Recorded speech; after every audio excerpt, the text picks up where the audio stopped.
guys, so we are not letting up on this whole issue of Cuba versus the US versus CARICOM. And it appears that some CARICOM countries are already falling prey to the US threats. One such country is the Bahamas. Why do I say so?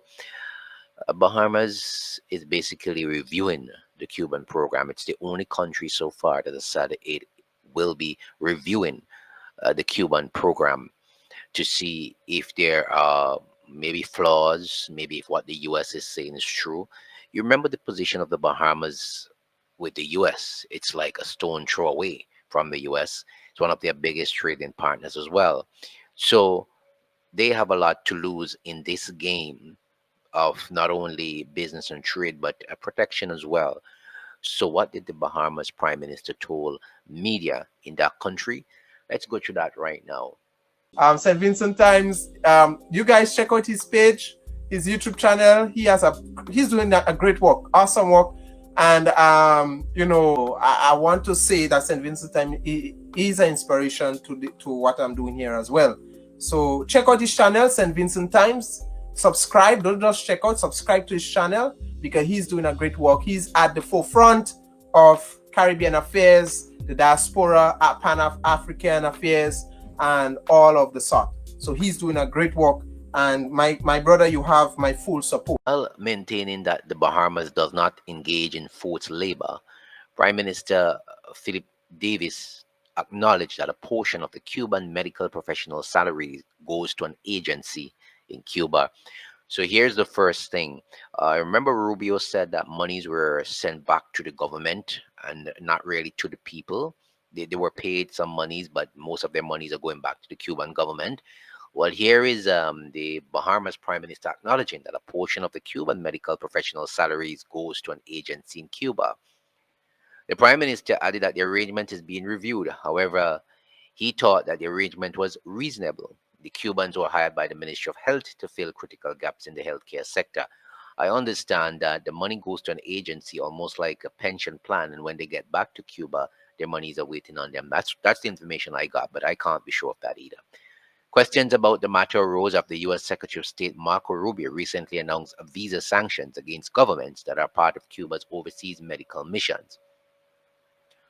Rubio described Cuba's overseas medical program as forced labor and said the U.S. policy will affect government officials who are responsible for or involved in the Cuban labor export program. As far as I am aware, only the medical professionals, a portion of their salary is sent to an agency in Cuba, Davis told reporters when asked about the issue. I don't know the relationship between the agency and the government of Cuba, but we are now looking into that. So, does the Americans have information on that agency and what it's doing with the money? Maybe that is why they've called this out on the Caribbean countries. I don't know, but like I said to you before that this is a conquer and divide issue, and one country has already started to fall. The PM said before professionals from Cuba are brought into the country, a team from the government travels to Cuba to conduct interviews. That has been the case, he said. We will not intentionally or willingly engage in matters that account to forced labor. Minister of Health in the Bahamas said recently that the services the Cuban professionals provide to the country's public optometry program are essential. He advised that there are two ophthalmologists, one retina specialist, one cataract specialist, and one for some. He explained that they are part of a program in the partnership with the Cuban Ophthalmology Center.